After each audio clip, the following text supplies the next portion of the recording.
Olá, eu sou o professor Fernando Thiago e estou responsável por essa disciplina de saúde, segurança e qualidade de vida no trabalho. A aula que estamos gravando agora nesse momento é pertinente ao módulo 3 sobre qualidade de vida no trabalho. E essa aula é sobre a unidade 2, manutenção, modelos e programas de qualidade de vida no trabalho. Então, essa aula nós vamos trabalhar de alguns modelos, vamos falar de alguns modelos, vamos mostrar alguns detalhes desses modelos e vamos também falar de parâmetros iniciais que fundamentam esses modelos. Além também de testar algumas outras ferramentas que podemos trabalhar qualidade de vida no trabalho dentro das organizações. Por isso, então, o primeiro tema, a gente vai tratar da manutenção da QVT. Então, dentro da organização, os líderes, a gestão de pessoas, a organização como um todo, deve trabalhar em todos os sentidos, né, a gestão do QVT, ou seja, a gestão da qualidade de vida no trabalho. E aí a gente pode utilizar tantos os modelos de QVT específicos, né, para QVT, mas também podemos utilizar ferramentas já consolidadas de gestão, por exemplo, como o ciclo PDCA, que vem tratar, né, do planejamento, depois a gente vai fazer, depois nós vamos checar o que foi feito, né? E aí vamos agir em prol disso. Então, o ciclo PDCA é uma ferramenta muito interessante, porque ela é um ciclo, né? A gente vai fazendo, checando, planejando, fazendo, checando, vamos agindo, conferindo como foi, e depois vamos planejar de novo. Então, é um ciclo muito interessante. E dentro desse ciclo, nós podemos incluir questões ligadas ao QVT. Por exemplo, em relação à saúde do trabalhador, as questões de segurança. Então, lá na fase de planejamento, de repente, a gente identificou que a organização está acontecendo muitos incidentes, né? As pessoas, de vez em quando, aparecem machucadas, né? Então, isso é um problema a ser identificado dentro do ciclo PDCA. Nós vamos gerar, então, vamos fazer um planejamento a partir desse diagnóstico de que as pessoas estão se machucando, nós vamos gerar algum planejamento. Identificamos que nós temos algum problema com as rampas, né? Não tem lá o material antiaderente. Então, a organização vai lá e faz, na fase do, né, fazer, vai lá, arruma os pisos, coloca antiderrapantes, né, para as pessoas não escorregarem, né? Então, executa aquele planejamento. Depois nós vamos checar, né? Deu certo, ótimo. Então, vamos padronizar isso para toda a organização. Então, vamos padronizar isso para que na organização sempre tenha esses pisos antiderrapantes. Não deu certo? Então, o piso antiderrapante provavelmente não é a solução para o problema que acontece. Então, nós vamos voltar lá, vamos analisar na fase de ACT, né, de ação, vamos pensar, diagnosticar novamente e depois vamos novamente para a fase de planejamento, para achar alguma solução para o problema. Então, no ciclo PDCA, a gente pode colocar elementos da qualidade de vida no trabalho, né, para poder melhorar essas questões ligadas, né, à saúde, à segurança do trabalhador. Outra ferramenta interessante também que a gente pode incluir para trabalhar QVT é o Kaizen. O Kaizen é uma ferramenta muito interessante para inovação, porque por todo o tempo as pessoas estão ali pensando em melhorar os processos, de repente trazer alguma inovação mais de ruptura, né, para resolver os problemas, e também a gente pode utilizar o Kaizen para poder essas questões ligadas à saúde do trabalhador, saúde, segurança, né? Então, o que acontece? No Kaizen, de repente, né, os líderes da gestão de pessoas vão falar para os trabalhadores, olha, vocês agora vão ter que, qualquer processo que vocês estão envolvidos, mensalmente tem que elaborar um Kaizen para melhorar. Ou semanalmente tem que refletir, reunir, refletir e elaborar um Kaizen. E nada mais é do que elaborar uma ideia para melhorar o processo. Então, vamos dizer que lá na organização que a gente está trabalhando, né, pode ser público, privado, terceiro setor, as pessoas estão identificando que está um problema sério com as cadeiras lá, as pessoas estão sentando de forma torta, né? Ou então, de repente, o teclado lá não tem, as teclas estão um pouco duras, então ele está exigindo uma força maior das pessoas para trabalhar, né? Isso é um exemplo, né? Mas pode ser em qualquer outro tipo de natureza. Então, as pessoas vão pensar em maneiras de melhorar aquele processo. Então, vamos falar assim, vamos elaborar o Kaizen e falar, olha, essas cadeiras precisam ir para manutenção, né? Ou então, de repente, esse não é o tipo mais adequado de cadeiras. Ou então, de repente, o fluxo, né, de circulação das pessoas dentro da sala não está muito adequado. Então, vão gerar ideias para melhorar. Então, é bem bacana assim, essa ferramenta do Kaizen. Também a gente pode utilizar, né, uma das ferramentas mais consolidadas, né, de planejamento estratégico, que é o análise SWOT, que verifica, né, as forças, oportunidades, fragilidades e ameaças, para poder também incluir essas questões de qualidade de vida no trabalho, né? Então, principalmente nas questões de forças e fragilidades, né, que são a parte mais interna. Então, o que a gente tem de melhor, mas exatamente o que tem de frágil na organização, e pode acontecer que as fragilidades têm relação com fatores da qualidade de vida no trabalho, com segurança do trabalho, né, com as questões psicológicas das pessoas, né, de repente com acessibilidade, com ergonomia. Então, também a gente pode identificar isso dentro da matriz SWOT e depois, a partir disso, gerar um planejamento. E aí a gente tem também uma ferramenta de planejamento muito interessante, que é o 5W2H, que vem falar, ó, o que tem que fazer? Então, lá no SWOT, né, ou lá no 5DDCA, a gente identificou um problema. Então, o que precisa ser feito? Olha, de repente, melhorar o fluxo de pessoas para melhorar a acessibilidade. As pessoas consigam acessar mais fácil, as rotas de fuga. Ah, por quem? Quem vai fazer isso? Olha, o setor de engenharia precisa ser acionado para poder reorganizar a planta da organização para poder melhorar. Desculpa, por quê, né? Por que tem que fazer? Para melhorar o fluxo das pessoas e com isso elas vão ter menos chances de se machucar. Quem? Então, aciona lá o departamento de engenharia para fazer o planejamento, depois o setor lá de compras para poder organizar toda a questão lá da contratação, da empresa, para poder executar o serviço, né? A quanto custa? Quando vai sair isso? Que é muito interessante também, porque às vezes o orçamento é um pouco limitado, então tem que ter uma solução ótima ali em relação também ao quanto custa. Como será feito? Através de uma obra de engenharia, por exemplo, né? E quando será feito? Então, dependendo do orçamento, de quanto custa, do planejamento, de repente, se for uma unidade fabril, né, não pode parar a fábrica em algum determinado momento, mas tem uma época do ano, de repente, aquela unidade pode estar mais tranquila para parar, né? Então, quando também, e o onde, a localidade onde vai ser executado aquele que foi planejado. Então, a 5W2H também dá para trabalhar nessas ferramentas, né, dentro da qualidade de vida do trabalho. E dá para criar também ações ligadas ao planejar, organizar, dirigir e controlar, que é, né, a famosa aí, né, funções da administração. Então, dentro disso também a gente pode incluir elementos importantes da qualidade de vida no trabalho. Então, essas são as ferramentas mais, assim, mais consolidadas, né, da gestão, e a gente pode, dentro delas, claro que essas ferramentas vão trabalhar a organização como um todo, mas dentro delas a gente pode incluir ali elementos da qualidade de vida no trabalho. Cuidar da segurança, da saúde, né? Saúde mental, saúde física, cuidar também da ergonomia, para as pessoas não se machucarem, cuidar também das questões de acessibilidade, né? Para as pessoas também se movimentarem adequadamente, para chegar onde precisa chegar, se é o caso de acidente também, tem as rotas de fuga, tudo certinho. Então, é muito interessante utilizar esses modelos consolidados, né, que praticamente todas as organizações, pelo menos um ou outro, acabam utilizando, e incluir os elementos de QVT. Agora, a gestão do QVT, o outro ponto interessante é que a gente pode utilizar também o diagnóstico de clima organizacional. Como já mencionado nas outras aulas, né, o diagnóstico de clima ele tem vários elementos que são muito próximos do QVT, da qualidade de vida no trabalho. Então, o diagnóstico de clima, ele pode ajudar no entendimento do QVT. Lá a gente vai verificar, por exemplo, no diagnóstico de clima, como as pessoas percebem sua relação com o líder, como que as pessoas percebem sua relação com os colegas de trabalho, como que as pessoas percebem qual a estrutura de trabalho que está sendo oferecida pela organização, como que as pessoas percebem, por exemplo, os materiais, o suporte organizacional. Inclusive, alguns modelos de clima organizacional medem até fatores externos à organização.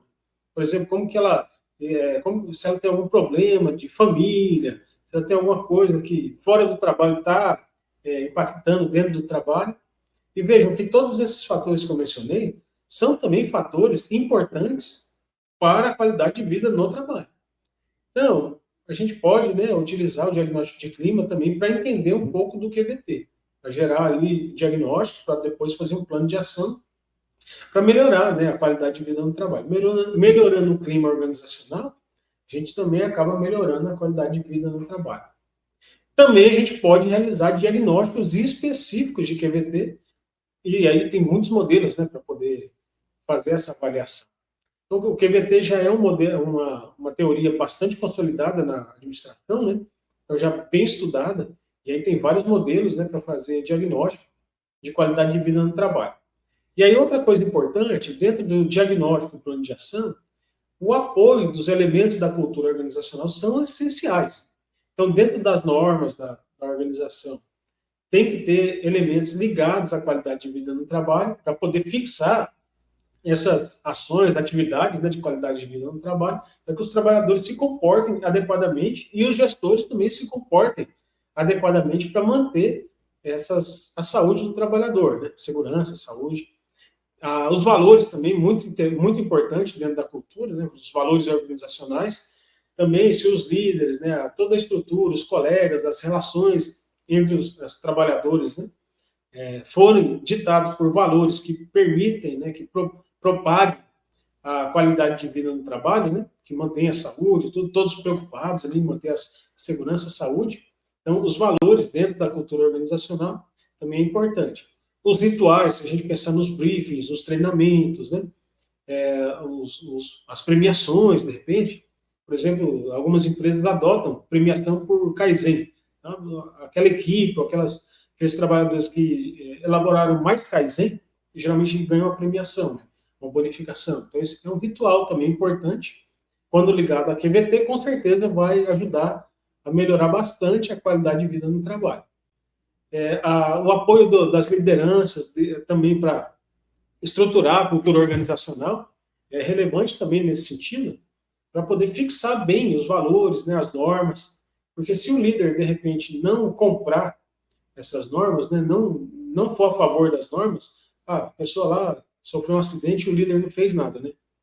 Então, as pessoas vão entender que, olha, tudo bem infringir as normas, né? Tudo bem não apoiar a questão da qualidade de vida, né? Tudo bem as pessoas se machucarem, fica por isso mesmo.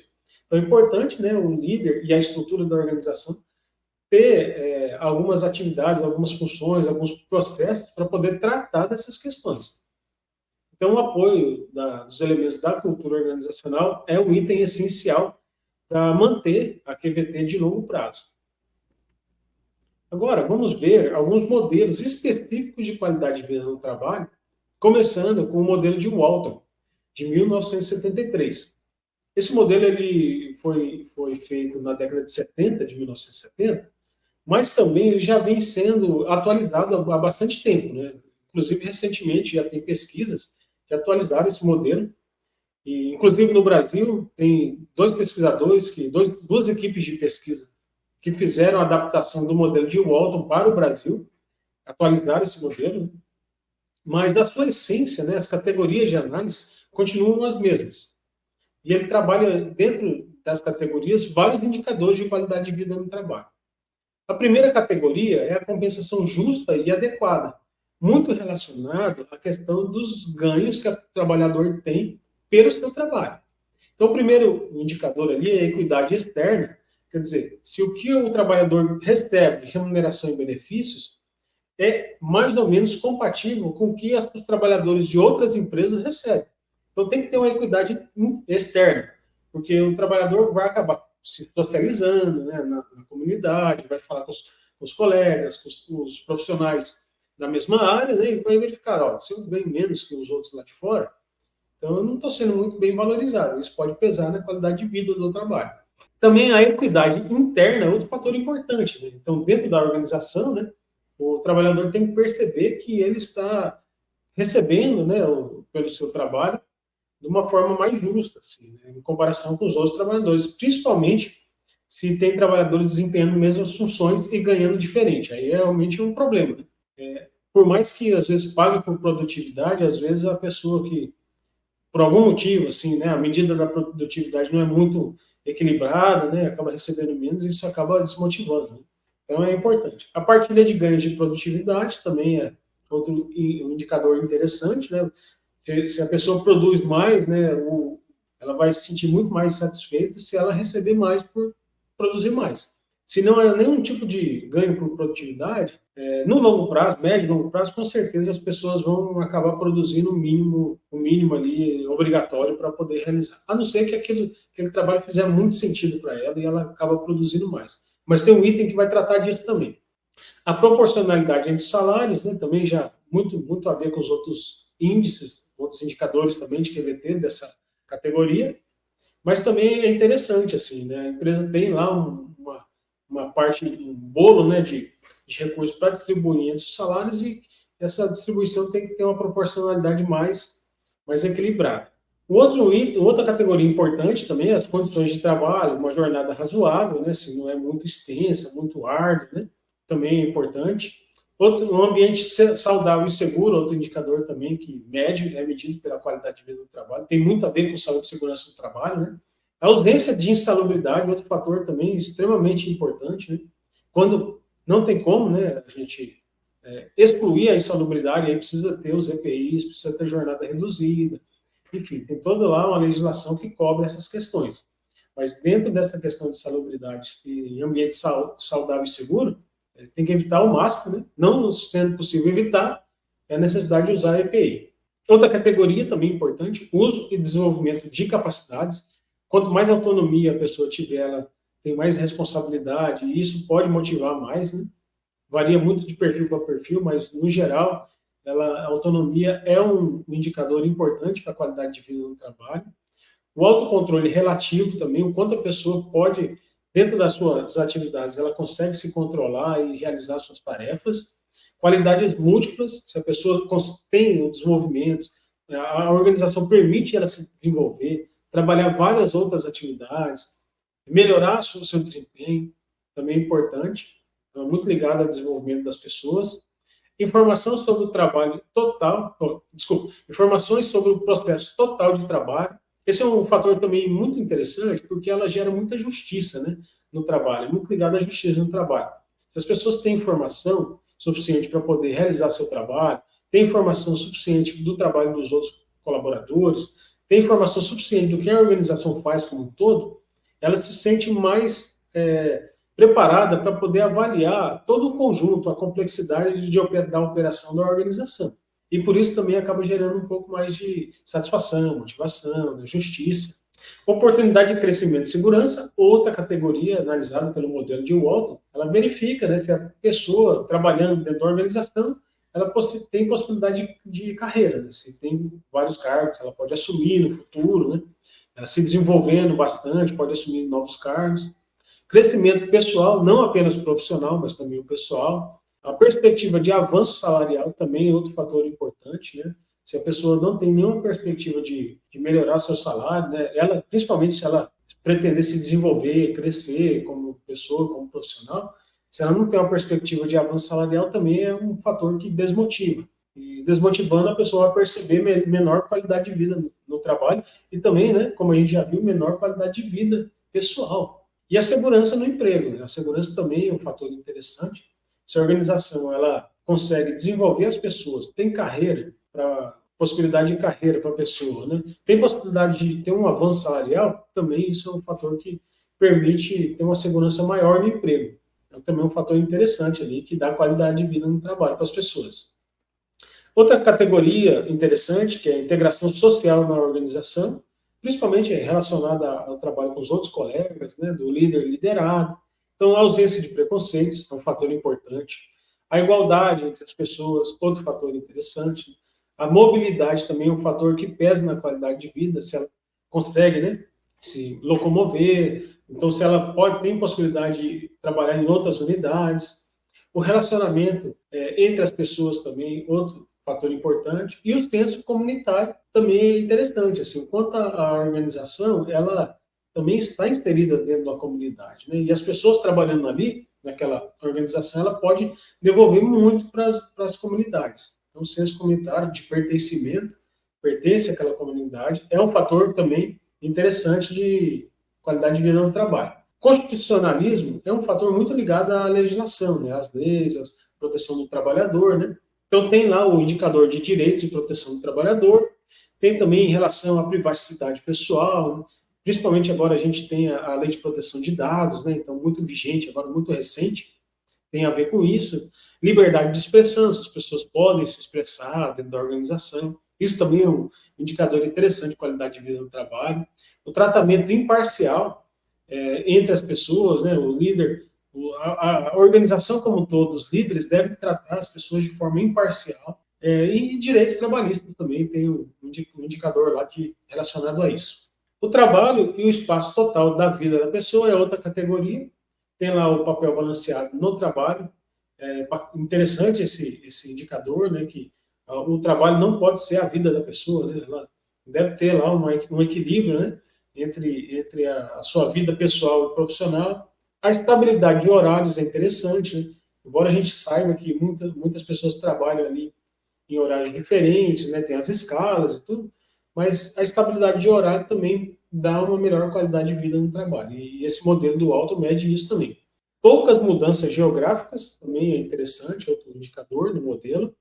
Tempo para lazer e para a família. Então, o trabalhador não pode ficar 16 horas trabalhando. Tem que ter um tempo ali de lazer para a família, né? Mesmo o pessoal que trabalha em escala tem um período ali para poder descansar e resolver suas coisas, né? Tratar a família.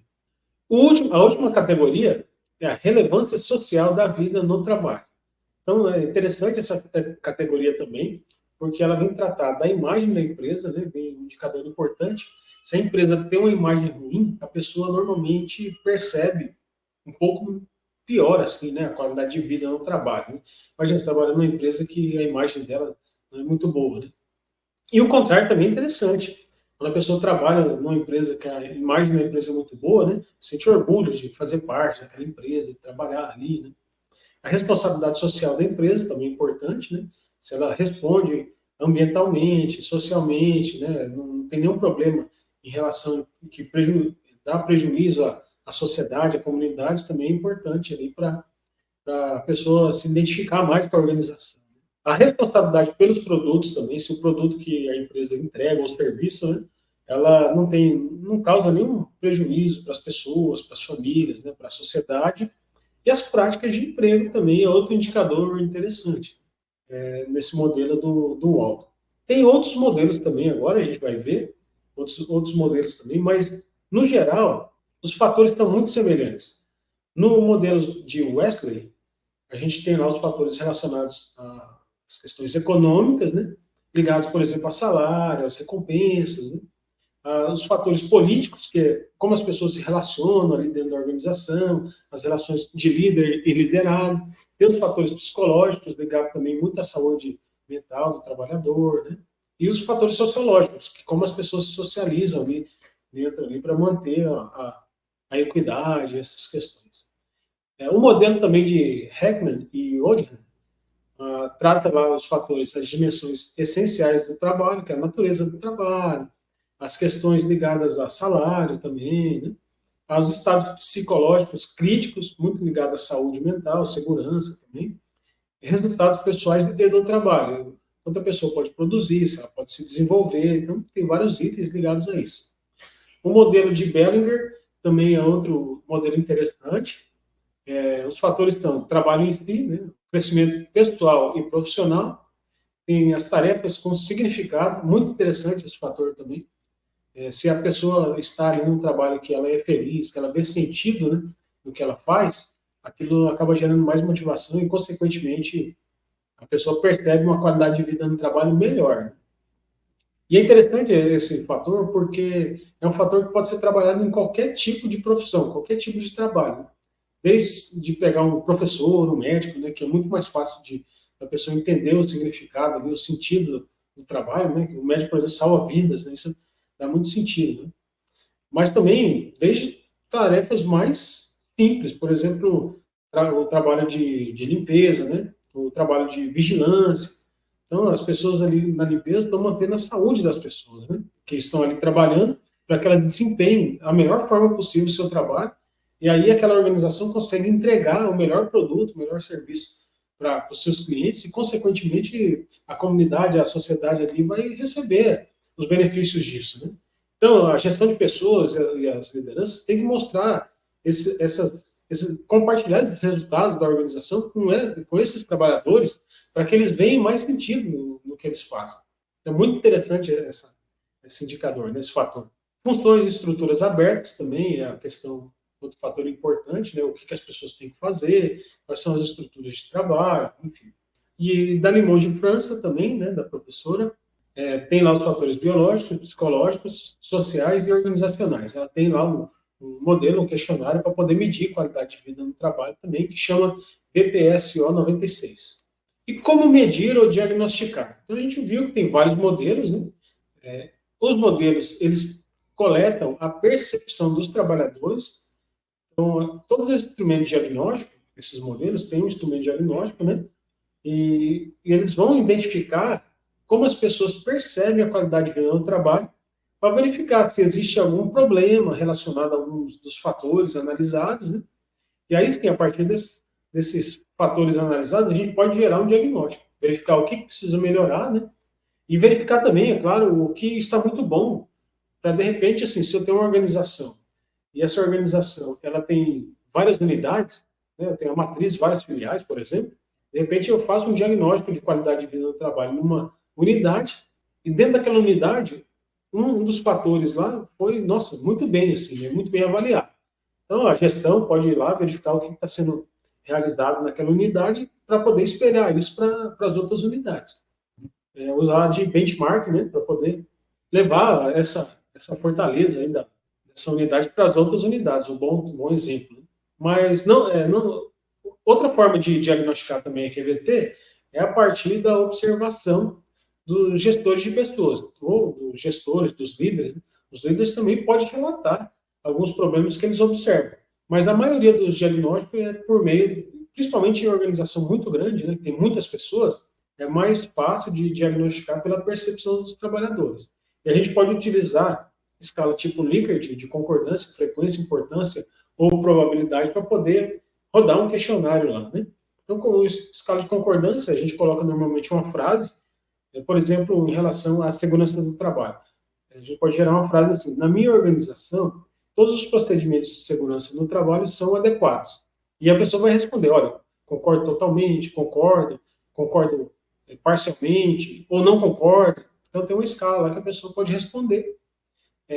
Tem a escala de frequência também, né? O quanto alguma ação ou atividade ela é realizada na organização. Olha, uma pergunta, por exemplo: na minha organização, treinamentos relacionados à segurança do trabalho são realizados treinamentos relacionados à segurança do trabalho. Aí a escala de frequência vai poder dizer, a pessoa vai poder responder: muito frequente, pouco, razoavelmente realizado. Então tem uma escala lá para poder medir isso. Ou então também a gente tem a escala de importância, que a pessoa vai dizer o quanto algum tipo de ação é importante. Então a gente tem uma sentença lá que vai falar assim: olha, a organização realiza treinamentos de segurança do trabalho. Aí a pessoa vai responder o quanto isso é importante. Se é muito importante, pouco importante, né? Importante, nem desimportante. Então, com isso, a gente vai poder gerar um diagnóstico. De repente, lá, a maioria dos trabalhadores falaram que é muito importante realizar treinamento de segurança. Olha, alguma coisa está acontecendo que eles estão sentindo a necessidade de realizar esse treinamento. Então, é interessante fazer o treinamento na área de segurança. E de probabilidade também é uma escala que a gente pode medir o quanto aquela sentença ou aquela ação é verdade. Então, é muito verdade, é pouco verdade, né? É verdade ou não é verdade. Então, de repente, a gente coloca lá: ó, os líderes da minha organização, eles tratam as pessoas com equidade, com justiça, né? Cuidam do bem-estar das pessoas. Então, a gente pode também colocar uma escala de probabilidade. Aquilo é verdade, ou então não é verdade, ou é pouco verdade. As pessoas podem mostrar sua percepção por meio desse questionário. A amplitude da escala também ela pode ser de 2 pontos, né? De 2 pontos seria sim ou não, até 10 pontos, né? Então não tem assim uma medida muito específica, né? Muito fechadinha. O que a gente tem hoje de pesquisa científica relacionada a isso é que a escala de 5 pontos ela avalia melhor do que os outros tipos de escala. Então, a de 5 pontos é a mais interessante, né? Que geralmente você pega uma escala de concordância, né? Ela vai de não concordo, concordo pouco, nem concordo nem discordo, concordo e concordo muito. Então, é uma escala de 5 pontos. A forma de avaliar, depois de coletar os dados pelos questionários, a gente pode avaliar por média, mediana, moda. São estatísticas aí mais simples, né? Desvio em relação à média, pode ser desvio padrão, pode ser a variância. Então, esses cálculos que a gente faz para poder verificar, né? O que está bom, o que está ruim. A gente pode separar por setor, né, essa avaliação, pode separar por cargo, pode separar por várias formas aí para poder diagnosticar. E aí, tendo esses resultados, o diagnóstico vai servir como ponto de partida para um planejamento e plano de ação. Então, de repente, a gente verificou lá que, em relação ao salário, os benefícios, né, as pessoas identificaram que não está muito justo, assim, tem pessoas recebendo mais, outras recebendo menos. Então, é interessante fazer uma avaliação do plano de recompensa da organização para ver se está tudo certinho, né? De repente, fazer uma remodelada, né, para poder manter as pessoas na organização, evitar que as pessoas saiam para outros trabalhos, para outros empregos, né? Principalmente se a pessoa é importante para a organização. Aí é interessante ter essas políticas para manter o pessoal lá na empresa que a gente trabalha. Então, resumindo, esses modelos ajudam a gestão das organizações a entenderem o fenômeno que estão estudando, que é a qualidade de vida no trabalho. Analisar esses modelos, né, aplicar os questionários para poder entender o que as pessoas estão percebendo em relação à qualidade de vida, é interessante por conta de manter a saúde, a segurança dessas pessoas e, consequentemente, também mantê-las motivadas, né? Motivadas, satisfeitas com o trabalho, evitando que elas adoeçam, e aí tem as questões de absenteísmo, e evitando também que elas saiam do trabalho, né? De repente, outras empresas têm um planejamento muito melhor em relação à qualidade de vida no trabalho, e por conta, às vezes, até dessas questões, ela pode migrar de empresa, né? E aí a gente evita o processo de rotação de pessoal. Tem muita similaridade entre os modelos, né? Então, todos têm lá fatores biológicos, fatores psicológicos, fatores sociais e também de estrutura do trabalho, né? As questões organizacionais também. A partir desse diagnóstico, né, a gente pode gerar um plano de ação para poder consertar esses problemas identificados no diagnóstico. Então, é muito interessante, né, fazer essa análise do QVT frequentemente nas organizações, né? Geralmente é interessante fazer uma vez ao ano, dependendo da natureza da organização, se for uma organização que tem dentro das suas atividades questões de insalubridade, questões de riscos, né, de segurança do trabalho, é interessante até fazer com menos tempo, né? 6 por exemplo. E aí sim, né, diagnostica, analisa lá os dados, né, e monta um plano de ação, estrutura plano de ação colaborativo, ou, de repente, contrata lá especialistas para poder fazer esse plano de ação, né? E aí realiza essas atividades para melhorar o QVT, e aí, no outro ciclo, avalia novamente, né, gera o diagnóstico e verifica, né, o que foi feito, se melhorou ou não, se melhorou.